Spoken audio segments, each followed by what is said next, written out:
Today we are talking about Cthulhu. Specifically, we are talking about Cthulhu after having played him on the PTS. So this is going to be focused on balance, but also a little bit about surrounding mechanics and stuff like that, though there will be a more in-depth video on mechanics in the future. I spent a ton of time playing Cthulhu on PTS, more than most other gods that I test initially, because I wanted to get a really good feel for him in both solo and support, and I think I got to that point. I will, however, say that Cthulhu is a relatively slow god with some of his abilities, and I was playing on high ping. So that is something you definitely have to keep in mind with my impression here, because it obviously has a strong impact on such a god. If your abilities are slow and your ping is high, you are less likely to hit a lot of things. To offset that a little bit, I've also went through some other players' streams to see how Cthulhu plays on normal ping.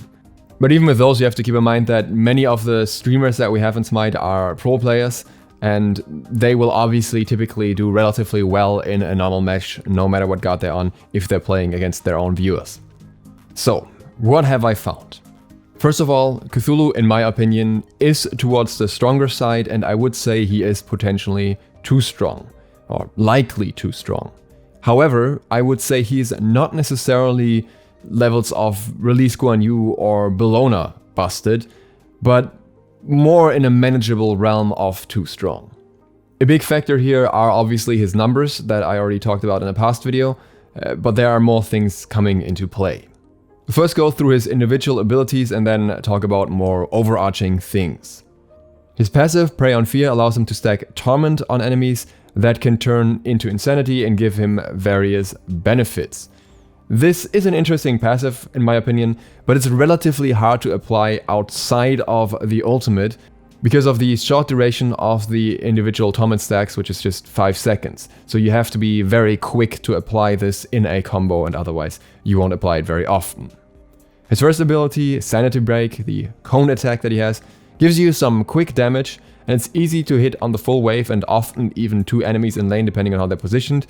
However, the additional bonus mitigation effect that you can get through breaking Insanity is extremely hard to achieve, because if you want to achieve that, then basically you're almost reliant on hitting your 2-3 combo and then immediately go into Sanity Break, unless you have a very extended engagement where you can use it again after 10 seconds. His second ability is the Mire, which requires him to channel in order to create an AoE on the ground that will first slow enemies and then root them while also dealing damage. This is technically the highest damaging ability in his kit, but it comes in 2 instances and you can often, or sometimes at least, avoid them. It's the only ability that directly benefits from being leveling due to the cooldown being reduced, and I would say it's overall strong, but again, it's also avoidable CC. It takes a while to get used to the delay, but this may also be down to ping. The third ability is Rushing Terror, a forward dash with some additional side projectiles that can knock back and stun enemies very briefly. This ability has a surprisingly high amount of damage if both projectiles are hitting, or if the dash and the projectile are hitting, and also a surprisingly long range. It doesn't look that long, but that's because Cthulhu's model is so large. The only weakness this ability really has is that it has a brief wind-up beforehand. His ultimate is Descent into Madness. This ability transforms him, and it comes with high AoE damage that happens almost immediately, or almost instantly, while you transform. The additional percentage health that you gain is based on your current health value. The max health will always increase the same way, but if you have low health, this will not increase your health by much. The cooldown of the ability feels very short considering the massive impact that it has. We'll talk a little bit more about later. Now let's talk about the abilities during the ultimate as well.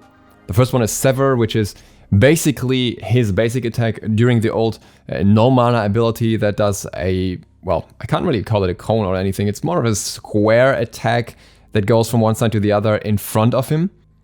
This has a relatively long animation and therefore doesn't benefit as massively from cooldown reduction as many people, including me, assumed, because the cooldown only goes off after the animation has finished. The range of the ability is decent, but it's short compared to the other abilities during the ultimate, and this is kind of what you would want to use when the rest of your abilities during the ult are on cooldown or you're out of mana.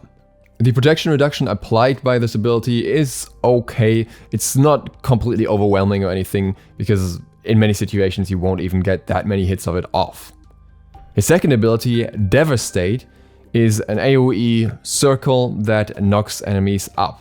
This ability, in my opinion, is very strong. It has a relatively short cooldown of just 5 seconds base. It has a large area of effect, and it has a very long range as well, longer than the rest of his kit actually. This means it's not only useful to disrupt enemies, but also to keep them in range longer for another follow-up attack with your Sever, by just knocking them up and then just being able to get a little bit closer when they're already far away. I would say in most situations you want to use this whenever possible, even though the Sever has slightly higher damage just because it's easier to confirm it can hit on more targets and further away. His third ability in the ultimate is Transfuse, an AoE that deals damage to enemies around him and is originating from Cthulhu himself, and also buffs and heals his allies at the cost of a little bit of Cthulhu's health. I would say this ability is possibly the strongest part of his kit. The 60 unit range of the ability is huge for damage in teamfights and also to reach many teammates, and the percentage heal in combination with the power buff and the movement speed buff means that spamming this during the ultimate and trying to keep it on allies as long as possible is insanely strong. What I've learned during PTS is that simultaneously this ability is most definitely also his biggest downfall. If your own team does not group properly, that can severely weaken Cthulhu's potential overall, making him waste his health for basically nothing, especially if there's not that many enemies around as well, because you want to really hard engage with this ability and you want your team to hard engage at the same time, and in a coordinated team that will definitely work very, very well. On a quick balance note, this effect could definitely be capitalized on. It could be made so that this ability costs more of your maximum health, maybe 10% instead of 6%, so that you get really punished for using this ability when you use it ineffectively, but rewarded when you use it very effectively. Now, when it comes to Cthulhu's laning, I would say the early laning is not the strongest. It depends on your leveling order though. If you level the 2, then you will be in for a relatively safe, low boxing laning phase, kind of almost like Loki clearing with a decoy, but you can be disrupted, you can be interrupted, and that would hurt you clear. If you max the 3, you can avoid this in return for slightly lower damage and sacrificing your escape, which may or may not be possible depending on the situation. I don't think he's necessarily a god that heavily relies on his escape because he can fight 2 enemies relatively well. So this is something that is especially worth keeping in mind for solo. In duo, I think you could see the 2 being leveled to some degree earlier because it is more CC focused overall and you want to reduce the cooldown for that. But again, it depends on the exact situation. I do not think he is a god for good extended traits. Even though he can reduce the enemy attack speed a little bit, he just wants to get his abilities off and get out of there most of the time, but that is completely fine as well. He is a late game god after all. At the moment, he can do a quick combo between his 3, 1 and ultimate, which in my opinion does way too much burst damage for a god who is clearly designed around a kit that is mostly consisting of relatively slow attacks. It's just that all of these abilities deal their damage relatively quickly and animate very quickly to a certain point. After that his damage slows down or not, but I think the way it's working right now feels unintended to me at least. I am wondering if the ult ability itself should even do damage. To me it seems that between his normal abilities and the extra abilities that he has during his ultimate, he has enough damage already, and the transformation itself wouldn't have to do damage and he would still feel fine, and especially not such high instant damage. The ability to cancel the ultimate early to me at the moment seems a little bit unfair because it gives him an easy out with a 3 in his normal form if things go wrong, and it seems like if you go into this super majestic, basically overpowered form, then it wouldn't make sense lore-wise, so to speak, for him to just be able to cancel out and say, no, I'm just going back to normal form now and I'm dashing out of here. And I'm not sure if this safety is really intended or is something that goes well with this design. The insanity gain when facing Cthulhu during his ult at the moment is very high and it feels a little bit off to me. He already gets massive buffs in his ult form, and there isn't really a reason for him to get buffed beyond that when people try to actually fight him, when they actually choose to say, okay, he's got those buffs, but we are going to take him down anyways, and you essentially get punished for that. Likewise, I find that the extremely high mitigation of 80% when going into your ultimate, transforming, feels unnecessary. I think this transformation would be a good weak spot for Cthulhu where you can punish him, because he already deals damage to you right now anyways, so that until he's fully transformed, that's a play you can make to counter him quickly. At the moment, he has extremely strong body blocking capabilities, which obviously also make him an easy target, but can work really well also around objectives. He has very high siege potential in the ultimate, especially due to the team-wide buff and heal that he has, which almost reminds me of a combination of Fafnir and Hell in a way. He has surprisingly high range and movement speed, and has less of an issue sticking to enemies than it would seem. He's not the best chaser in the game, for sure, but really often you can catch enemies and chase them for quite long times, even in your ultimate. In my opinion, Mage, Bruiser, Burst combo builds are currently way too strong on him.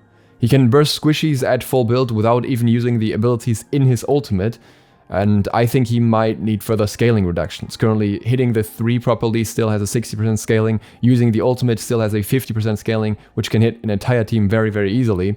So that those changes could lead to him being forced more towards tankier Bruiser builds. We already had Jormungandr mid, I don't think we need Cthulhu mid next.